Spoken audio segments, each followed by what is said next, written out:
Bom, boa tarde a todos. A gente é o grupo 5 e a gente quer falar um pouco sobre a OpenAI e a API dele, né?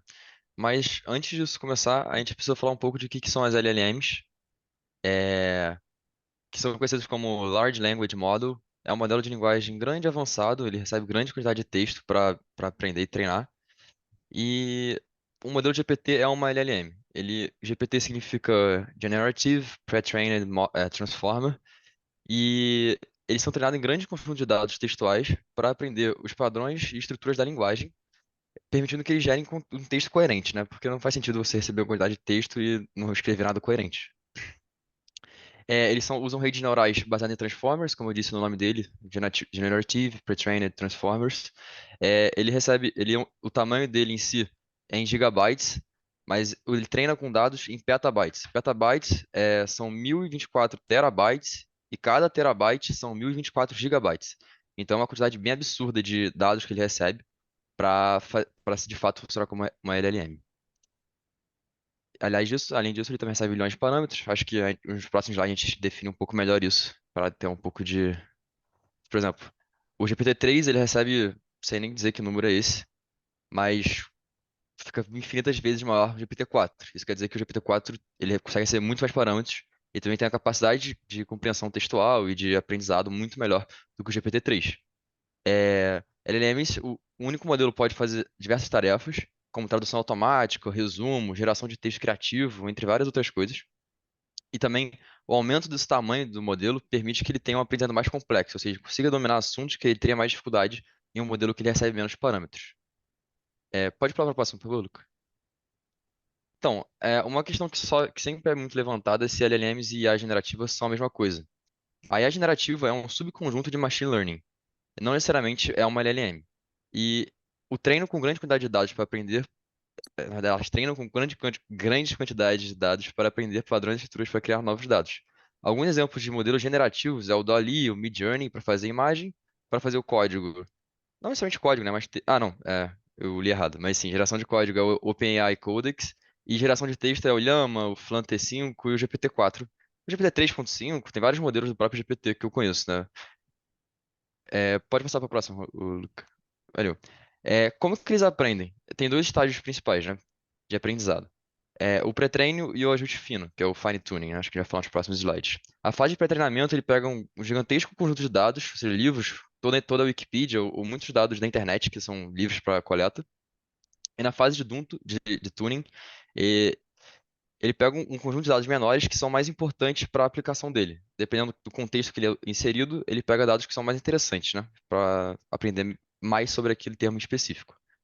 O pré-treino é a parte mais demorada e custosa do processo, porque ele é exposto repetidamente a exemplos até aprender as regras necessárias. Porque ele fica repetindo várias vezes o mesmo processo, também é uma quantidade absurda de dados. O objetivo é ensinar o modelo a compreensão da semântica, estrutura e gramática da linguagem.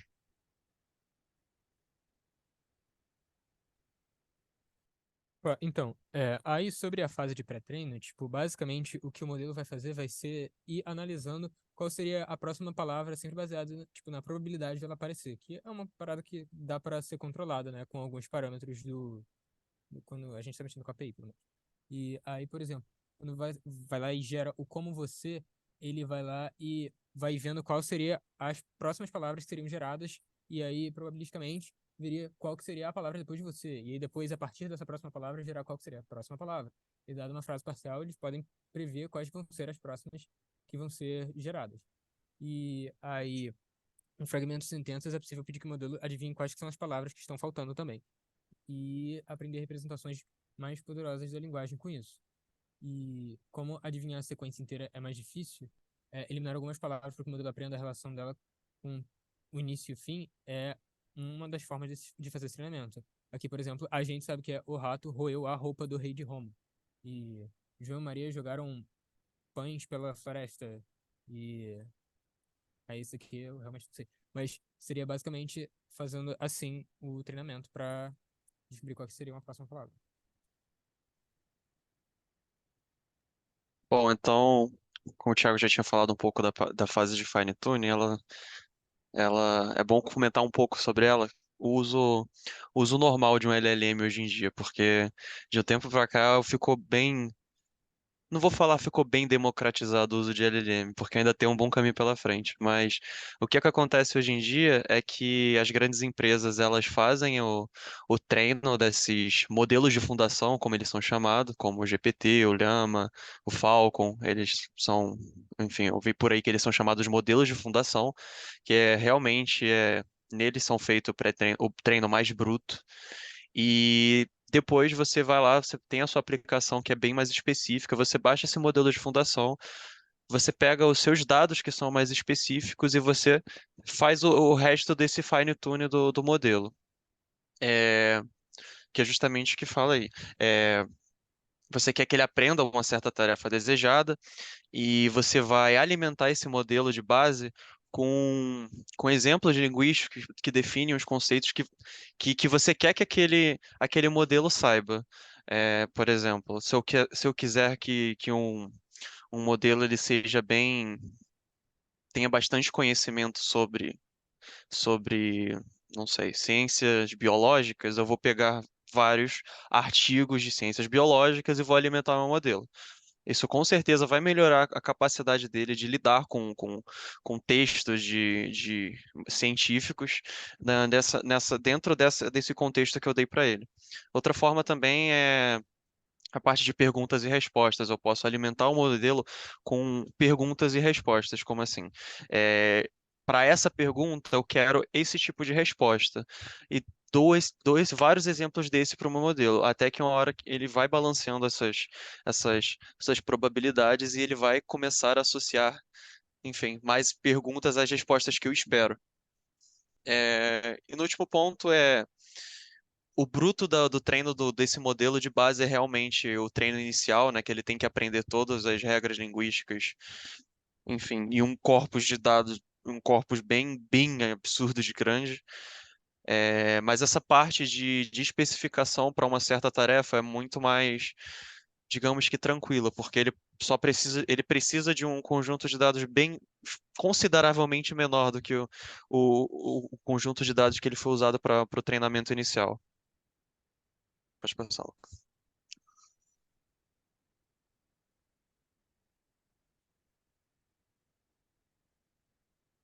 Luca. Desculpa, não consegui me mutar, sabe? É, aqui, tipo, a gente só dando uma explicada como é que cria uma conta na OpenAI, tá com esse link aqui, que no próprio livro vai lá e fala sobre, né? Que para obter o acesso. Aí faz o login, vai para a seção de chaves, como tá aqui, e gera uma nova chave de API e salvar de forma segura, né? Porque é uma chave de API, então só guardar isso. E para poder interagir com as features do GPT-4, GPT-3.5 e, enfim, da OpenAI. E essa daqui, por exemplo, é a gente, depois de ter gerado uma feature, uma chave, perdão, e... ah, Enfim, esse aqui é só um código besta, mas como, é, como salvar a sua chave, pode passar. E o que interessa tá aqui, que é um exemplo mais prático do uso da biblioteca da OpenAI. Você pode ver que a gente só está chamando dentro da biblioteca chamada OpenAI, em Python, só destacando que obviamente é em Python. Dentro da biblioteca OpenAI, a gente chama a classe Chat Completion. Dentro dessa classe tem um método chamado Create, que a gente está selecionando o modelo o GPT 3.5 Turbo. E ali tem a mensagem que a gente está falando, sou eu, olá GPT 3.5. Aí embaixo é um print da resposta que ele dá, tem um comentário ali, olá, como que eu posso ajudar você? Que é a saída desse prompt.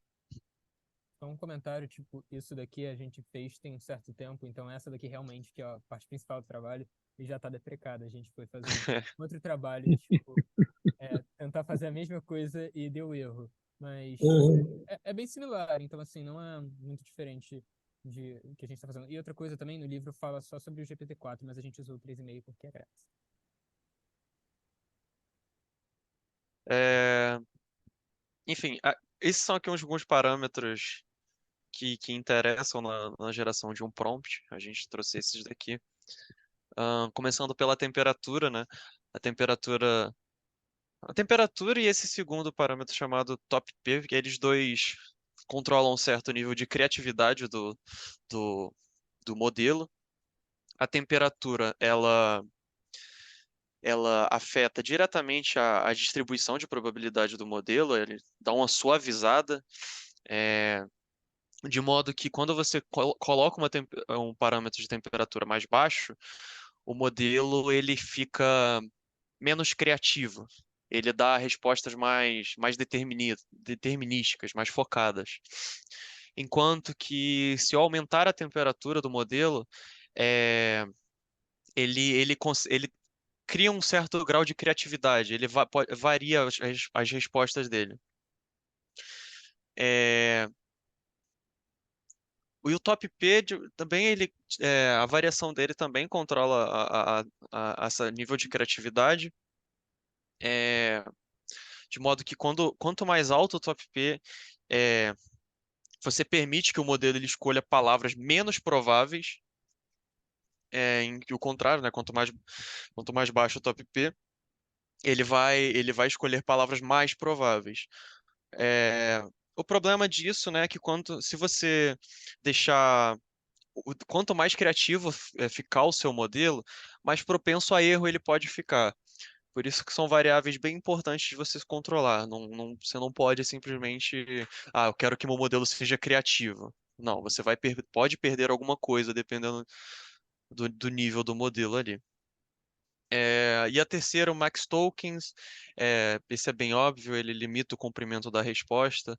Se eu quiser que o meu modelo ele tenha uma resposta mais controlada, não gere um texto enorme, é, enfim, eu limito o tamanho dessa resposta que ele vai me dar. O stream, que a gente até depois vai mostrar um pouco mais pro final da apresentação também, ele basicamente controla se a resposta ela vai ser gerada como um texto único ou se ela vai sendo gerada em rajadas. E aí, tipo, em rajadas ele vai gerando como se tivesse usando o GPT normal, sem ser com a API dele aqui, que vai sendo geradas as palavras aos poucos, né? E esse logit bias, ele controla a probabilidade de determinados tokens aparecerem na conclusão, que ele aceita um objeto JSON que mapeia tokens especificados pelo ID de token no tokenizador para um valor de viés associado de menos 100 a 100. E aí esse viés, que é o bias, né, é adicionado aos logits gerados pelo modelo antes da amostragem. E aí tem mais alguns outros parâmetros também, quando vai gerar, que são seed, stop, que são basicamente os parâmetros para você fazer o controle da qualidade da resposta do seu modelo.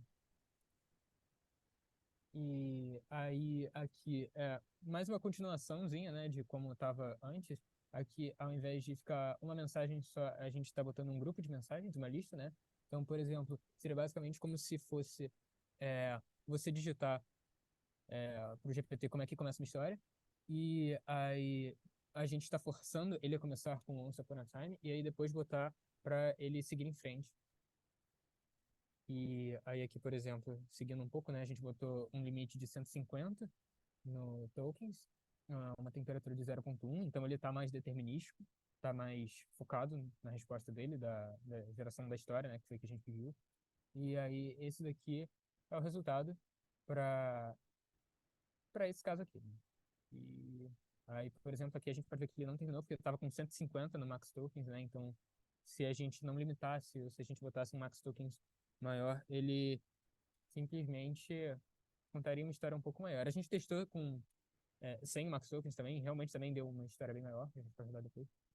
E aí aqui, uma parte no livro também ensinava a meio que construir um pequeno sitezinho. Ele ensinava tanto em Flask quanto em Node.js, a gente seguiu com Flask, e a gente já estava fazendo tudo em Python mesmo, então a gente só seguiu. Aí aqui essa função aqui seria a principal, né, que para fazer o chatbot. E é basicamente isso daqui. Então fica essa caixa de texto aqui para você digitar o que você quer que ele gere. E aí a gente pediu para ele contar uma piada e ele contou essa piadinha aqui. E é isso. Mas o problema desse exemplo aí que o Luca acabou de mostrar é que ele espera o ChatGPT dar a resposta inteira para depois botar para o chat. Então, a gente aqui, eu vou estar mostrando um exemplo bem basiquinho de como que você pega a mensagem em pacotes, assim, em pedaços menores e vai mostrando para o usuário aos poucos, entendeu? Para você não ter que esperar, sei lá, 10 segundos o ChatGPT te dar a resposta inteira dele. Então, aqui eu tô só, a gente também está fazendo em Flash, né, em Python, aí, pode passar. Aí aqui, e também tem um outro ponto importante desse exemplo aqui, é que a gente também está salvando as conversas, que nem no ChatGPT, que você pode guardar, você tem as conversas em si, né? Que você cria uma conversa que tem esse tópico aqui, e ele salva essas mensagens, aí você tem outra conversa sobre outro tópico e ele tem essas outras mensagens. E a gente está guardando ela nesse JSON aí também. Aí tem essa função de salvar no JSON, e tem essa função, as conversas vão ser guardadas nessa variável de conversation, né? Vou passar. Aí aqui a gente está fazendo nosso serviço aqui, né? Aí ele vai pegar o título qual que é a nossa conversa e o user input é a próxima mensagem lá que ele quer perguntar, falar, né? Aí ali é só uma checagem, né? E pode passar. Aí essa função aí que pega a mensagem do ChatGPT, você vê ali que tem que passar o parâmetro string to, né? E essa função só está passando aos poucos o que o ChatGPT está falando e salvando lá no JSON. Aí tem um videozinho mostrando como que ficaria. É uma pergunta, eu estava numa conversa sobre computação quântica, aí eu perguntei se tinha alguma linguagem de programação para programar em computação quântica já. Estou rodando. Esquece, ignora esse warning aí, só do meu computador mesmo. Aí tá falando aí que tem que o hash aí, por exemplo, para computação quântica. Eu fiz no terminal mesmo, não fiz um HTML também, principalmente que ele não explicava isso no livro também. Essa parte, inclusive, ele fazia tudo em JavaScript. Mas como o pessoal de computação normalmente sabe mais Python, a gente preferiu mudar para Python e fazer um exemplo em Python.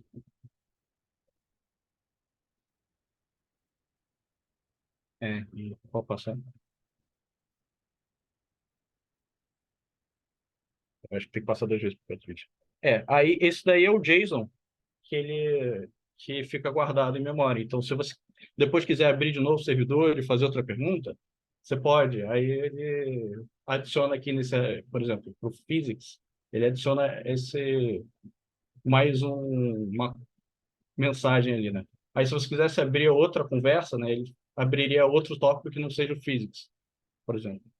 Se você quisesse conversar de Python, você abriria outra conversa ali de Python. Aí, para nossa próxima apresentação, a gente vai apresentar sobre Prompt Engineering, desenvolvimento de plugin do ChatGPT, chamada de função, e a gente também está pensando em apresentar um pouquinho das features anunciadas na semana passada também.